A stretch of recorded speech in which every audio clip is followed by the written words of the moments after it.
मोदी जी वो प्रधानमंत्री हैं जिन्होंने 150 से ज्यादा विदेशी यात्राएं की, लेकिन ऑपरेशन सिंदूर के बाद वो बिहार और बंगाल में रोड शो करते रह गए, यूपी गए। मोदी जी वो प्रधानमंत्री हैं जिन्होंने कहा कि आंख में आंख मिलाकर बात करेंगे।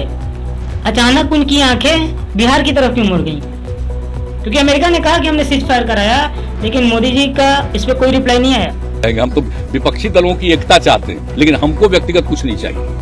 नमस्कार, मैं परमहंस उपाध्याय और आप देख रहे हैं ट्रेगर टाइम। आज लोगों का सवाल है कि मोदी जी का विदेशी जमीन से ध्यान हटकर सीधा बिहार कैसे पहुंच गया। पटना में उन्होंने रोड शो की। पटना में जब वो रोड शो कर रहे थे तो वहाँ के जो एमपी हैं उन्होंने डेलीगेशन बनाकर विदेश में भेज रखा था कि अब जाओ और पाकिस्तान के साथ हमने क्या किया ये समझा के आओ, उन्हें बताओ ऑपरेशन सिंदूर के बारे में और एक्सपोज कर दो पाकिस्तान को। तो ये सवाल उठता है कि क्या मोदी जी को बिहार डरा रहा है? ऐसा मैं क्यों कह रहा हूँ? क्योंकि मोदी जी बुलेट ट्रेन चलाते हैं तो गुजरात में चलाते हैं और अचानक बिहार। क्या इसका कारण केवल बिहार चुनाव है? क्या बिहार में बीजेपी केवल जीतना चाहती है, या इसमें मोदी के प्रधानमंत्री बने रहने का भी खतरा है? क्योंकि बिहार का ये चुनाव सीधा प्रधानमंत्री के गद्दी पे सीधा निशाना बना बैठा है। मोदी जी को प्रधानमंत्री बने रहने के लिए बीजेपी के पास नीतीश कुमार का होना बहुत जरूरी है, और नीतीश कुमार के बारे में बिहार और पूरा देश जानता है कि वो कब पलटी मार लें, कोई भरोसा नहीं है। जीवन भर हम किसी भी तरह से उन लोगों के साथ फिर नहीं जाएंगे। हम लोग साथ जो पुराने समाजवादी हैं एक साथ रहेंगे और बिहार का तो तरक्की करेंगे ही, देश के उत्थान के लिए भी हम लोग मिल करके काम करेंगे।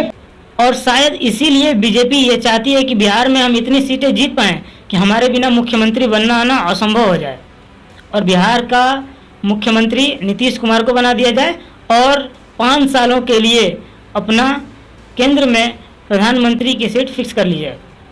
क्योंकि अगर कुछ ऐसा होता है कि मोदी जी और उनकी पार्टी बीजेपी बिहार में कम सीटें लेकर आती हैं और नीतीश कुमार और तेजस्वी यादव दोनों मिलकर गठबंधन बना लें और नीतीश कुमार को सीएम बना दें, अगर वो नीतीश कुमार को सीएम बना देते हैं तो जाहिर सी बात है कि वो सीधा महागठबंधन में चले जाएंगे, और जहां वो महागठबंधन में गए बीजेपी के 16 सीटें कम हो जाएंगी।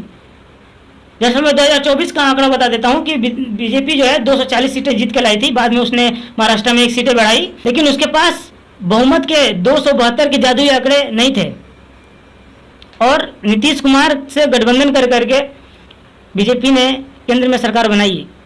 अब ये मैटर केवल आंध्र प्रदेश के सीएम के पास रह जाएगा, वहाँ के चीफ मिनिस्टर तय करेंगे कि केंद्र में कौन प्रधानमंत्री होगा। हमने बजट में भी देखा कि बिहार के लिए स्पेशल बजट दिया गया। इसका मतलब साफ है कि बीजेपी को केंद्र में बने रहने के लिए नीतीश कुमार के 16 सीटों की जरूरत है बीजेपी को, और बीजेपी बिहार में अब चुनाव जीत करके नीतीश कुमार पे कंट्रोल बनाना चाहती है। अगर देखिएगा, अगर बीजेपी क्यों नहीं अपना चेहरा बता रही कि अगर हम जीते तो हम किसे मुख्यमंत्री बनाएंगे?